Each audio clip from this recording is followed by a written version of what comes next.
a good coach or PT will push you to feeling energized, but not destroyed. And I've got Yeah. news for you. People 40 up, they don't want to be destroyed. You have to have the ability still to go home, do adulting, cook, clean, go for a walk with your neighbor. You don't want to be smashed. Let me tell you, everyone, that the days are gone of the beefy PT smashing you to the ground and yelling at you and you're in a fetal position are gone. And if they're doing that, you're not going to sustain your fitness workouts program, whatever phrase you want to use. You'll leave and you'll be back on that yo-yo.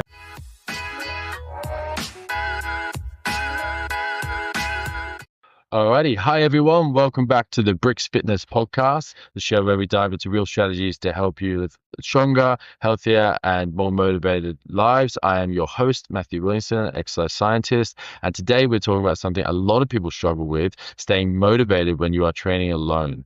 Maybe you love working out solo, or maybe you're stuck with it because of your schedule, lifestyle, or just the way things are. But even if you're dedicated, those solo sessions can get tough. So today we're bringing you a science-backed strategies with practical implement examples from myself and my host, Dave. Welcome, Dave. It's good to have you here. Hi, everyone. Thanks for having me, Matthew. Fantastic. Dave, do you want to just give us a quick little intro about yourself so the audience know who you are and why we got you on the podcast today? Absolutely. Thanks. I've been in the industry since 2007. I'm one of the old war horses. I've run and owned businesses ranging from group outdoor personal training through to one-on-ones to a studio. Had a very big online business over the years as well, which was very gratifying. I've done strength and conditioning work with AFL players, which was just fortuitous. They lived nearby. They saw my business. They walked in. I'm not a big shot. I was just lucky to be at the right place at the right time. And currently, I'm a club manager at Club Lime in Upwey here in the hills in Victoria. Nice. Awesome. That's a wealth of experience. Yeah. Actually, for the listeners, me and Dave had a quick little chat there, and I actually picked his brain a couple of things once I found out he had so many years in the industry. I think one thing anyone who's been in the industry for a long time can agree is that you never ever really stop learning, do you? Oh, and the day you think you know it all is the day that you're done. Yeah, absolutely. So the first thing we'll talk about is kind of about the psychology of motivation. So why do you think some people are managed to stick to their workouts long term, and why do you think some people fall off, or some people have that in and out where they have like a boom and bust? They go through periods of loving it and then drop off for a while and then come back, and that's kind of their exercise and fitness life. They boom and they bust, while others seem to just coast. In your experience, what is the difference between those two groups of people? It really is that yo-yo effect, isn't it? It's the best way I can analyze is the yo-yo effect, Matthew. I think there's a really big difference between motivation and discipline. Motivation is that initial, it's powerful, but it's fleeting. The motivation is, I'm going to lose that 10 kilos because my doctor said I'm in a bit of trouble if I don't. So I'm just going to go in and do it, and I'm going to feel better, and it's going to be exciting. I'm going to be a better me. But the discipline is what keeps you on track. And I'm not saying discipline, you've got to go 5-6 times a week, and I've got to smash out 20 burpees per session and 20 minutes on the treadie and another 20 on the elliptical, and I've got to do 3 sets of 15 on the bench press. And it's just the ability to go when you've had a headache, had a bad day at work, and the boss has given you buggery. Things aren't good at home. Your car's broken down. Payments are mounting up. It's like, oh, why bother? Yeah. Remember that you feel better. You feel better afterwards, and you're much better placed than I am from a science perspective as why people feel better with endorphins and adrenaline. But just remember, I promise you feel better when you walk out prior to walking in. And let's not limit it to gyms. You could be going to your local park, where I spent many years training people. It could be in your backyard with some dumbbells and a mat that you've picked up from Kmart or from your local local fitness equipment provider such as a BRIXX, whatever the case may be. You always feel better at the end than you do at the beginning. And the ones that do it consistently know that. It's the yo-yoers that haven't quite grasped that yet. And that's part of our role in the industry, is to train to retain. Yeah, absolutely. I know, like, because there's obviously two ways we can talk about this. We can talk about this from the psychology point of view. I think there's something called the self-determination theory, where people are looking, they want to be autonomous. They want to feel like they're in control and they're making the decisions about what they're doing exercise-wise. It's why sometimes when I first started personal training, I remember in my first 6 months, I kind of had to do a bit of a self-check. And I was thinking to myself at the time, because I was working out of my garage and still stacking shelves at Woolworths, and so stacking shelves at Woolworths was quite mind-numbing for myself. And I remember, yeah, and I've done it for 6 Price years. check aisle 5. Yeah, literally. There's only so many cans of Pepsi Max I can put on a shelf. You know what I mean? And I remember thinking, okay, all right, Matthew, you've got about 12 clients. I remember this really clearly. I had 12 clients, and I thought about it quite a bit. And I thought, okay, out of my 12 clients, how many are making good progress right now? And I remember thinking it was 4. And when I thought about the 4, I thought about, well, why those 4 and not the other 8? And those 4 were males like myself. They were similar to my age, and they wanted to do one thing, and they wanted to get jacked, and they wanted to get strong. And my entire business was out of my garage, and it was a strength training business. And so I was thinking for a while, well, how can I get these other 8 people to get into it and stuff? And what I realized, in my early days of PTing, was that I was writing 5-day-a-week weight training programs. It was a push day, it was a pull day, there's a leg day, a shoulder and arm day, and then maybe like a bit of an abs and cardio. And that's how I like to train, and that's how like my 4 clients that I had were doing well. Hence, they were getting the results because they were all on the same page. Exactly. And once I kind of came to that realization, I remember chatting to the other 8, and it was just a simple matter of checking my ego at the door and thinking, well, what is going to suit this person? And so what suited a lot of them was 3-day a week workouts, where they go in and do a lower body movement, a push and pull, maybe a lighter lower body movement, bit of core, 45 minutes, 3 times a week, and that suited them great. And then they started seeing the results. And the lesson I teach my clients now, I think the listeners can take away from it, is exercise. It has to be what you enjoy. If you enjoy training outside, if you do not enjoy training inside the gym, then play to your strengths, play to what you enjoy at that time, because I feel like people feel like they have control over the type of exercise they do, and they think, well, this is how I like to train. This is what motivates me to do training. If I am going to train, this is what I'm going to do. Then I think that puts a lot of power and onus on that person, and that's where us as coaches can try and help guide them along that route. And since then, that's been what my approach to training has been. What are you training? What do you like? What's your goals? Let's set a extrinsic motivation for that. What is your intrinsic motivation for that? And then I program based on that, and we've had much better success ever since. My name is Daniel, and I'm the founder of BRIXX Fitness. I founded BRIXX because, like many of you, I was frustrated by the lack of high-quality, affordable gym equipment when setting up my home gym. I knew there had to be a better way, and that's how BRIXX was born. From day one, BRIXX has followed a simple philosophy. Our mission is to provide premium, high-performance gym equipment at an affordable price. What started in my garage has grown into a nationwide brand, supplying top-tier fitness equipment to home gyms, PT studios, commercial facilities, and even Bunnings Warehouse. It's been an incredible journey, and I'd love for you to be part of it.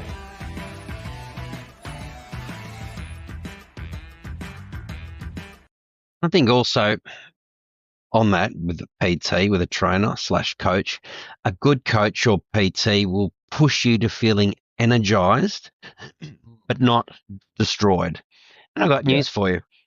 People 40 up, they don't want to be destroyed. You have to have the ability still to go home, do adulting, cook, clean, go for a walk with your neighbor. You don't want to be smashed. Let me tell you, everyone, that the days are gone of the beefy PT smashing you to the ground and yelling at you and you're in a fetal position are gone. And if they're doing that, you're not going to sustain your fitness workouts program, whatever phrase you want to use, you'll leave and you'll be back on that yo-yo cycle. So find yourself a PT or a trainer, if you're that way inclined to train with them, that makes you feel energized. It might take you 6 months instead of 4 months to achieve your goal, but you'll get there and it'll be achievable. So just keep a lookout for that as well. Those days are well and truly gone, and avoid those trainers at all costs. At all costs, at all costs. And you know what's funny? What's funny about those trainers, and I can speak because I was going that way when I first started, is that if you follow them for a week, right, if you follow that trainer in the gym for a week and see, well, how do they train? Well, you notice you might see an insane, crazy workout one day, right? But the next day might be arms. And then the next day might be, another run, or maybe a big back or chest session. And then the next day might be shoulders. And so they don't realize it at the time, but they are undulating their training, where one day is massive, and that's definitely a workout they're going to post about, and people are going to watch across the gym and think, oh my God, look at that guy killing himself.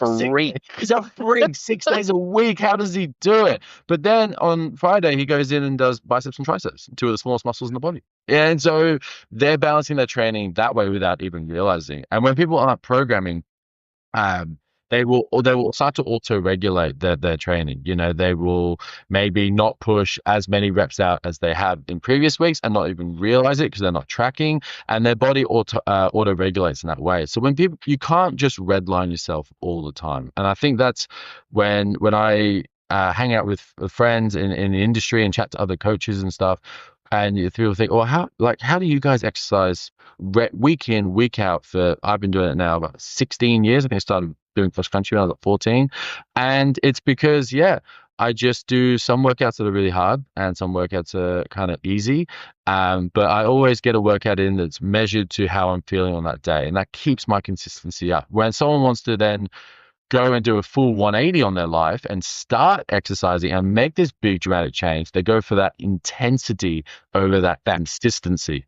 They think, let's go all in as hard as we can, and then suddenly they're absolutely pooped after anywhere between 30 and 60 days, and they end up dropping off.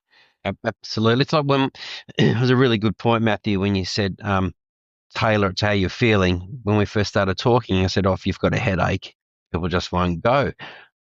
You can still go, but you know what? You don't even have to lift any weights for that day, because that'll place pressure on your temples. Go for a gentle uphill walk on the treadmill.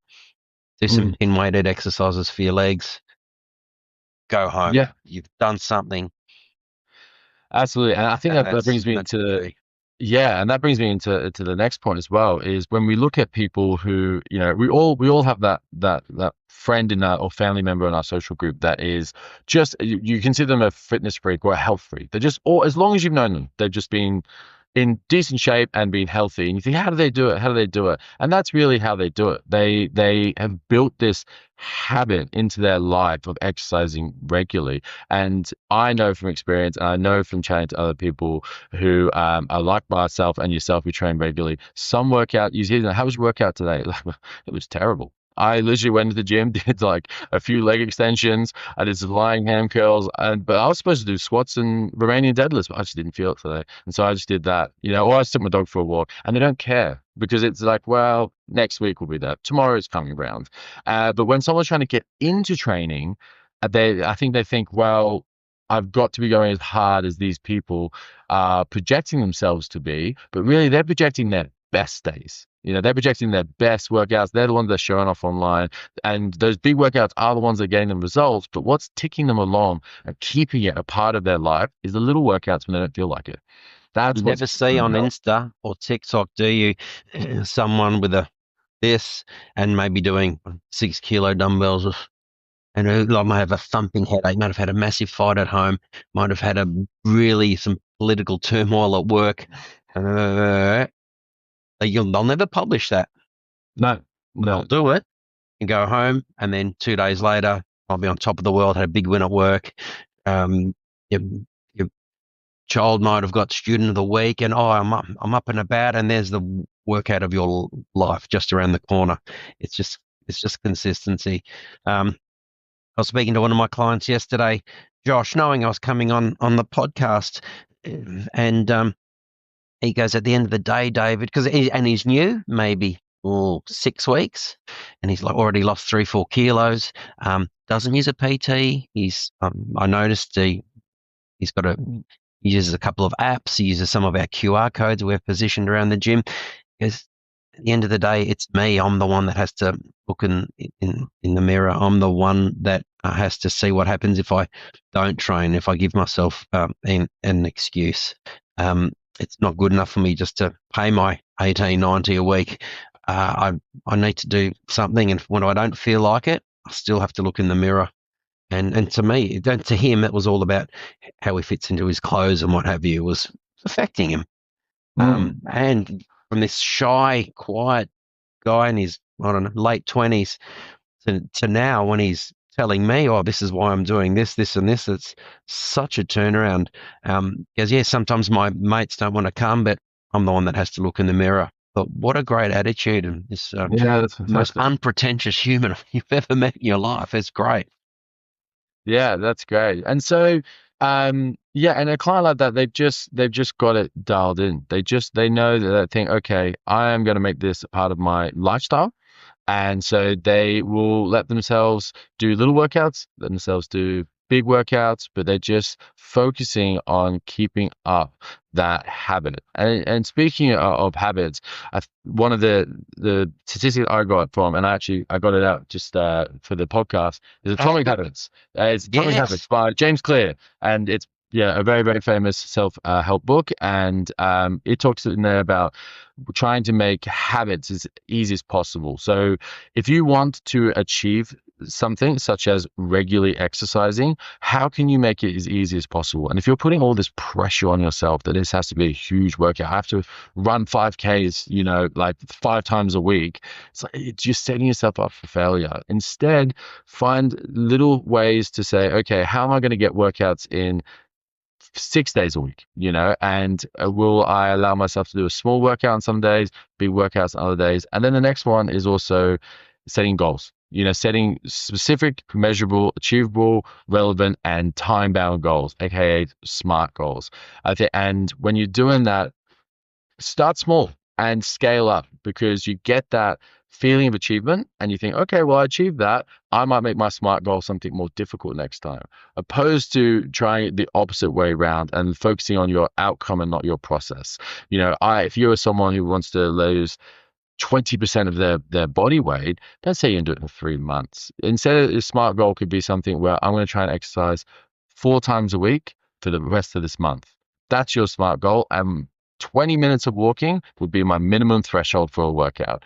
And it could be as big as a class, a session with a PT, a huge run, or whatever it can be. But start that goal small, because that's easy and it's measurable and it's achievable and it's relevant. And then you've got that time-bound mark of 4 weeks. And at the end of that 4 weeks, you think, wow, I achieved that. I wonder what more I could achieve, opposed to, bugger it. That was just, I just can't do this. I don't know how anyone lives this kind of lifestyle. Well, you killed yourself every day for 21 days straight. Easy. That's the easy option. As I said, don't max out. Don't go hard at it. Another thing I often hear, being on the floor or sitting at reception with my member services team, is, oh, I can't do that. We do group fitness classes as well, part of the membership, the part of your base membership. And I can't possibly do that HIIT class. I've got bad knees. I've had 5 knee operations from ACL to meniscus, and I do the HIIT classes here, but I don't go running up the hill with the rest of them in between circuits, because I can't. I get on the bike. I'm quite boom, boom, boom, boom, and they come back and I join in. There's always an alternative. I can't squat because my knees just don't allow it finished. So when they're doing weighted squats, I'll do something different. And if you're in a group fitness class, and often that's not all people can afford one-on-ones. If they go the group fitness route, whether it be in a gym or outdoor, there's always alternatives. And remember that. Don't isolate yourself and so I can't do it because I've got bad knees, I've got bad hips, regardless of your age. Always an alternative to work around it. And that's why, obviously, experts with scientific background, like your good self, PTs with experience or also with knowledge, can help you work around that. And you don't necessarily have to do one-on-ones if that's price prohibitive. You can do group fitness as well. And there are alternatives. So there's never close the doors, what I'm saying. Yeah, absolutely. And yeah, the other one as well is about finding what brings you joy. What brings you joy? I find, obviously, I work at one-on-one. I work in a strength and conditioning gym. I work mostly with athletes. So my gym is big energy exercise. We're lifting huge weights. It's 200 kilos plus is lifted daily inside my gym. My athletes are jumping 2.5. I think one guy can jump 3 meters broad jump. We've got guys, yeah. Wow. The gym record for our vertical jump is 62 centimeters, held by our boy Fitzy. And so yeah, it's big and it's intense inside my gym. But other people might want to do something that's more low level and is more about that social side of it too. And that's where I think things like martial arts are amazing, because if you do like boxercise with a whole bunch of friends and you get to know them and you're excited to see them, and maybe it becomes a bit of a social circle for you. As an exercise scientist, I can come in and say, well, boxing is phenomenal, but have you thought about your bone density? Have you thought about your tendon health, ligament health? Thought about healthy aging with strength training and stuff? If that person says, look, I ain't going to do it. I enjoy this type of training. I enjoy this scenario. I enjoy this context. I enjoy being outside. That is definitely where you should be leaning into, because some of my best clients that have come to me and done extremely well have said to me, yeah, I did this big chain group fitness class for 6 months and I loved it, and before that I never exercised, but now getting to know everyone, it was such a great environment, and I got so much fitter, and now I'm looking for that next challenge. And it's all because they had that low barrier to entry, something they enjoyed, and once their bodies got used to it, then they thought, well, you know what, I wonder what more I could do. Confidence in themselves to take the next level. And if there's one message I want to leave, I want to leave with everyone, is that there is a level for everyone. Sign up a new client and they want to do a small group or in the group classes. Oh no, but I'll be the least fit there. Everyone will look at me. So I promise you this. I promise that there will be people fitter than you and people less fit than you. I promise you that, and you'll be somewhere in the middle. Oh no, I've had 2 children, and I promise you, it will be somewhere in the middle. That's always the case, and and they take it from there. And I'd like to say it more often than not, I'm right. Yeah, and then they take that journey that you just discussed, Matthew, and they're off. They're off, yeah. Actually, it's funny, on a personal note on that one. About 5 years ago, I was in a bit of a rut with my training. I had been lifting weights. I'd been competing in powerlifting at a state and national level, and I was coaching powerlifting. I was coaching strength training inside my gym, and I owned a gym, and I was just finished my bachelor's in exercise science. So my entire life was training. But my own training was feeling super lackluster, and I just needed to shake it up, because I was there, just bench pressing, overhead pressing, squatting, and my mind was another place. I was just in full autonomy mode, and I wasn't enjoying it. I found it really hard to get motivated. So I actually sought out trying to suck at something, and that's when I started boxing. I've always loved the sport of boxing, and so I signed up to boxing, and I was the worst. And I really enjoyed being the worst. And so if you're there thinking, oh, I don't want to do it because I'm the worst, people who are trained all their lives may actually want to seek out to be the worst, because they know how fulfilling it is to go through the process of getting better, feeling competent, and feeling confident, and it's stimulating. And after that, I've actually been on an absolute tear for my training for the last few years, because now I have a real mix. I lift weights 3 days a week, and I run twice a week, and I actually do intend to go back to boxing pretty soon. So if you think you're going to suck and that's why you shouldn't enter, there's actually flip the mindset and think, well, I'm going to actually get better at this. I'm going to enjoy the process of getting better. It's going to be very engaging while I do, even if I suck at the time. And having fun, and you'll have a laugh and getting fit at the same time. Yeah, absolutely, 100%. Boxing's a great way. I was when I was out of the industry for a couple of years, I did boxing classes, and like you, I'm like, no way, I'm not a fighter at any stretch of the imagination. But gee, you feel good afterwards, and you feel also as if you've learned something. Yes, yeah, and I think that's where my training really changed, because suddenly I had this this additional factor behind my training where I did suck and I did have to learn, I did have to think, but between sessions I'd be like, yeah, like, I can bench 100. At the time, I could bench 175 kilos, but when I hit the pad, I don't think I'd crush a fly. What's that all about?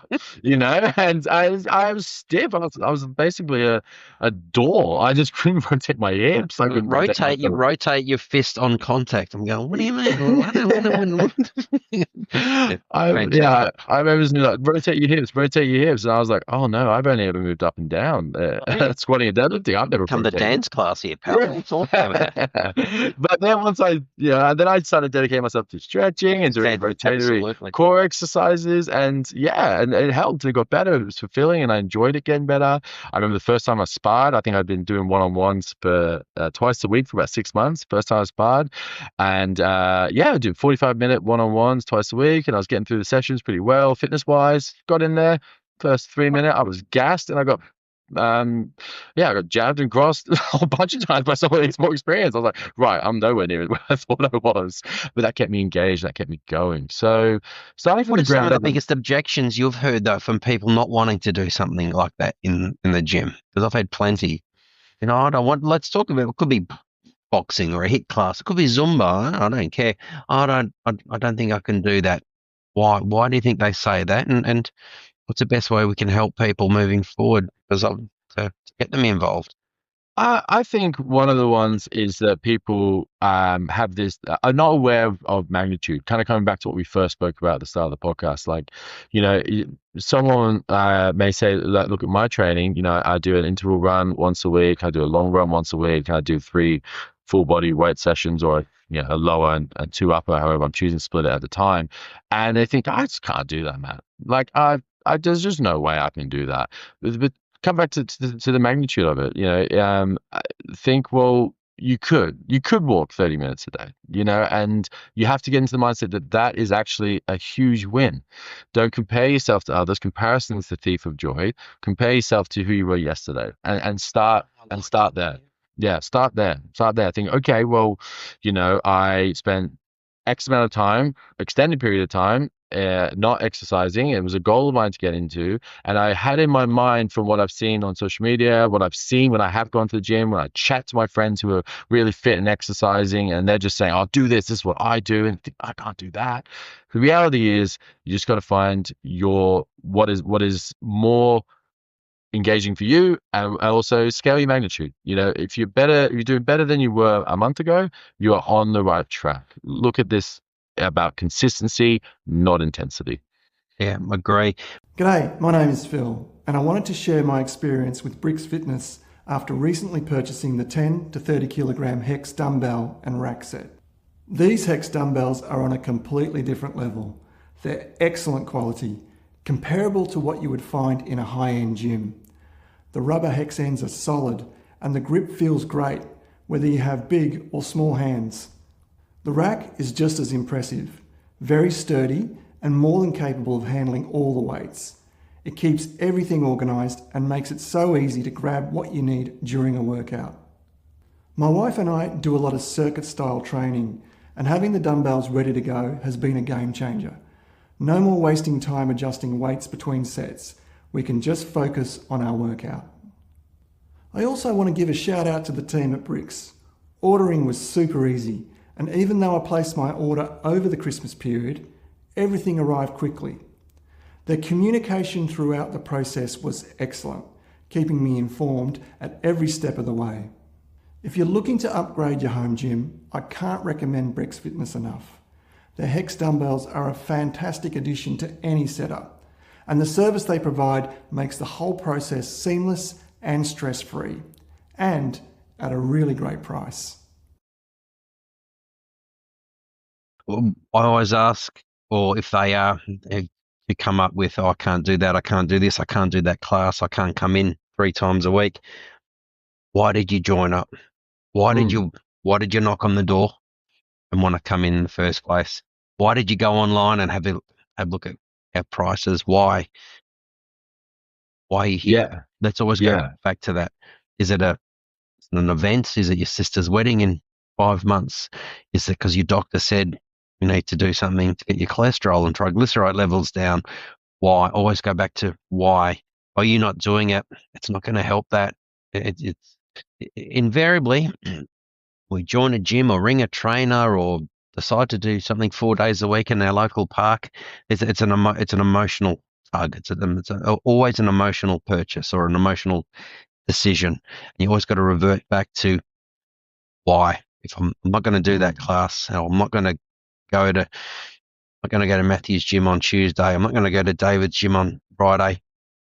Why? He's going to, and those that struggle with that yo-yo, always go back to why. One of the other topics I also wanted to discuss is that I've seen people come for a few weeks and they just walk the floor and they look a bit lost and they don't know what that equipment's for. What's plate loaded, pin loaded, and they're reticent to ask. I've asked people over the years if I've gone into a gym that's brand new and I've gone in for a sticky beak. People are so happy to help you on the floor. If I went downstairs right now, I guarantee if I took this top off and went incognito, and I said, oh, what's that do? And people are more than happy to share because it's almost like a community feel down there. Don't think that you're on your own. Even if there's PTs and you're not their client, ask them. Go to the front desk. Ask Matthew or David on the desk, or if they're walking around.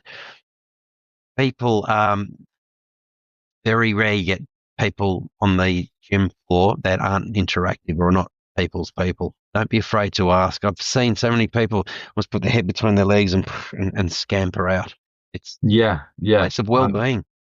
I totally agree. I'm actually becoming quite passionate about a topic at the moment because obviously I work in strength and conditioning, and most of my clients these days are very highly motivated, and so motivating them to go to the gym isn't really something I deal with as much as I used to, but I think one of the most motivated clients that we've had is middle-aged ladies who say, I want to be able to pick up my grandkids. And that statement, and then parents as well who say, I want to be able to run around with my kids, and that's why I want to get into strength training. That's why I've come to you, Matt. I can see that you are a strength conditioning coach. You lead a team of strength conditioning coaches, and that's our why. We know you train these athletes, and that's really great. But you think you could help us do that, and they become the most consistent, engaged clients because they've got a huge why behind them. It's rooted in their own kids and grandkids. And so, finding your why is absolutely a really powerful move. The other thing that kind of, as well, that I'm quite passionate about is that, and this is specific about in the strength training world, that people kind of need to come to understanding, or at least start to conceive the idea, strength training is a learned skill. It's a learned skill. I know it's now a part of the physical activity guidelines the government puts out, twice a week strength training, along with the 150 minutes of exercise per week at a low intensity, such as cycling and walking. Thank goodness, because just to peel that back a bit, for years it was frowned upon, and those middle-aged ladies, actually, no, that's not anyone. Oh, I don't want to end up like this. I don't want to be like Arnie. I don't want to be like this. That's such a myth. And I think even today, I still see some people just go the cardio machines, and thank you for coming into the gym. It's lovely to have you. But then they go home, and it's still a little bit of that myth out there that I'll end up like a coat hanger, built like a coat hanger if I do 20 weights. Was it the upside down Dorito? Yeah. Yeah, Yeah, and yeah, and and now, thank goodness, podcasts like this one and so many others, and obviously, and in the media as well, there's a lot of promotion about the benefits of strength training and having a great quality of life as we age, and we're aging longer now.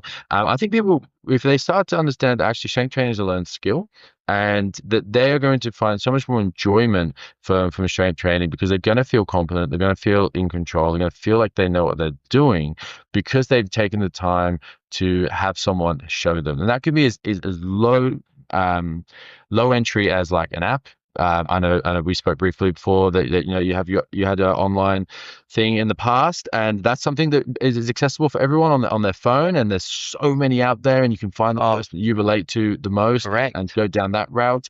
But as you said, PTs on the gym floor, they're there from 5 a.m. till maybe 11, and they usually come back in the afternoon for more clients. These people love what they do, and they're happy to help. But don't feel like you have to go in there and do it alone, because if only a very, very, very, very, very, very small percentage of the population are going to walk into a big commercial gym and in the next 12 months learn to competently lift weights. And if they did learn to competently lift weight, they could have achieved that in 3 months if they sought out a bit of help.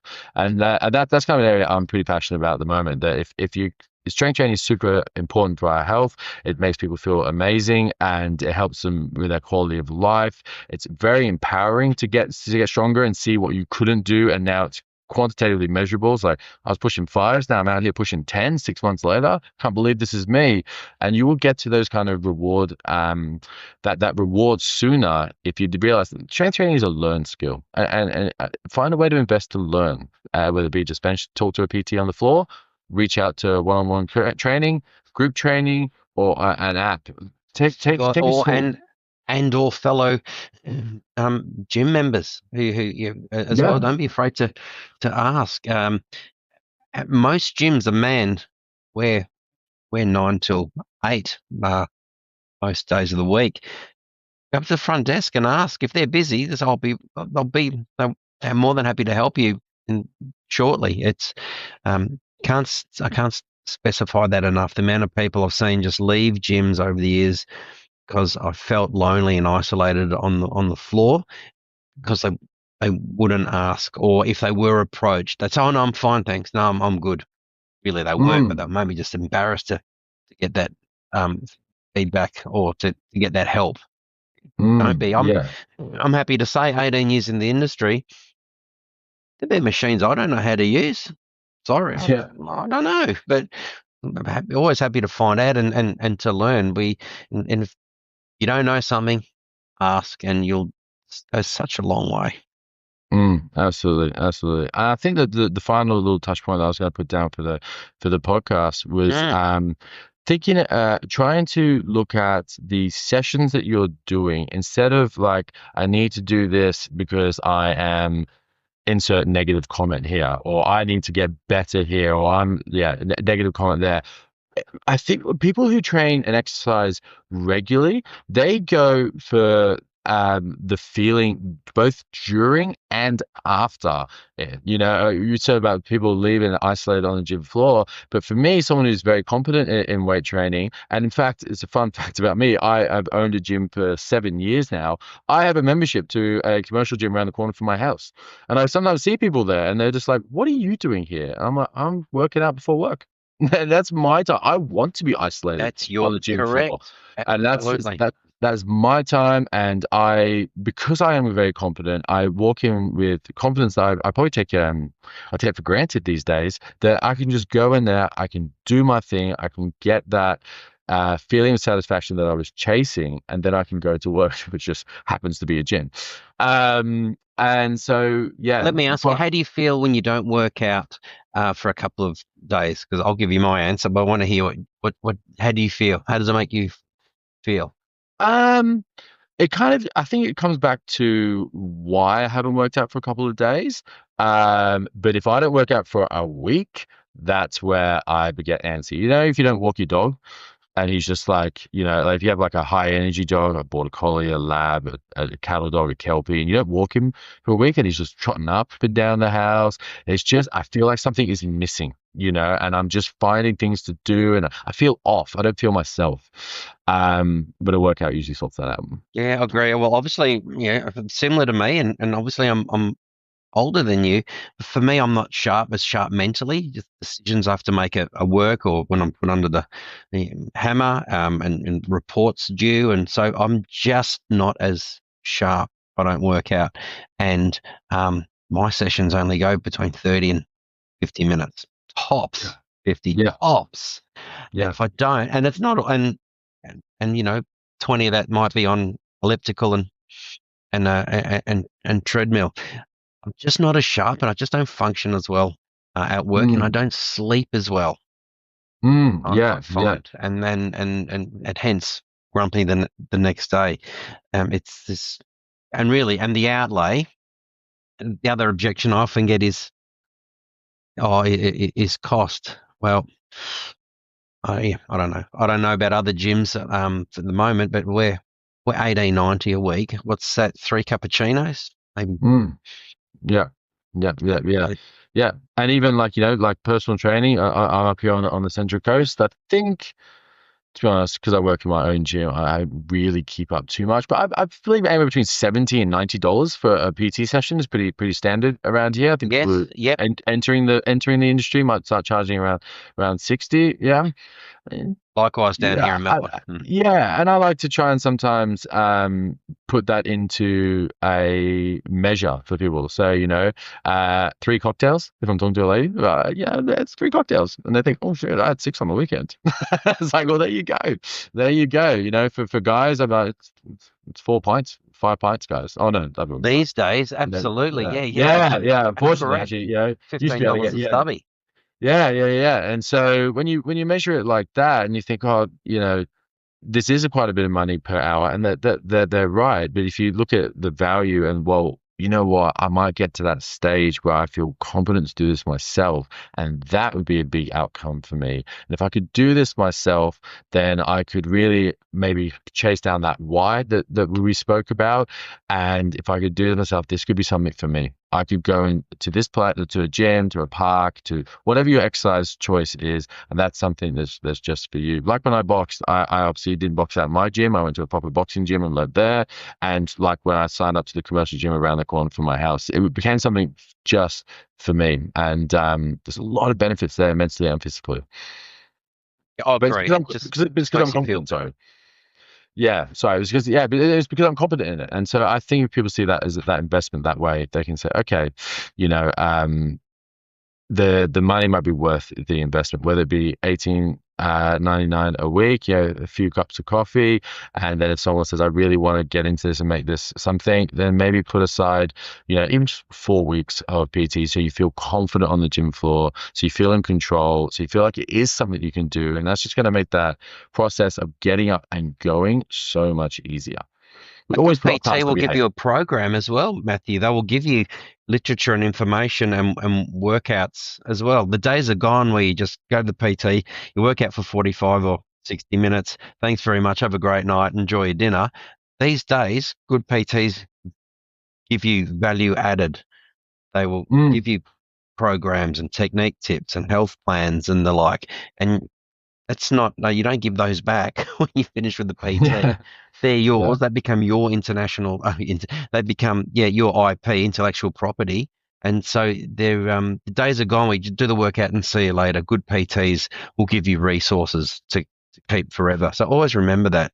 You don't necessarily think that when you join a PT. And if they don't, find another one, please, everyone. Yeah, I couldn't agree more. In fact, that was my unique selling point when I first started. I started in my garage, and I remember thinking, okay, I was only like 20 at the time, and I was like, okay, well, I can't really pay big commercial gym $250 to $350 a week. I couldn't conceive. I was earning $400 a week stacking shelves at Woolies. I couldn't conceive giving 75% of my paycheck over to a commercial gym. And so my plan for a share. Yeah, so my plan was to work full time, save up it was $11,000, and then sign up to the PT course and pay $30 a week for 100 weeks. That was the payment plan I went on at the time, and yeah, that was what I did. I encouraged people to come to my garage. I would train them, and it'd be a more education, or equally 50-50 education as it would be strength training. And I would give them a plan. Like I made it on Word, Microsoft Word, just a printout plan. I'd say, go do these workouts before I see you next week. And at the time, that just made sense to me. That was part of the service and whatnot.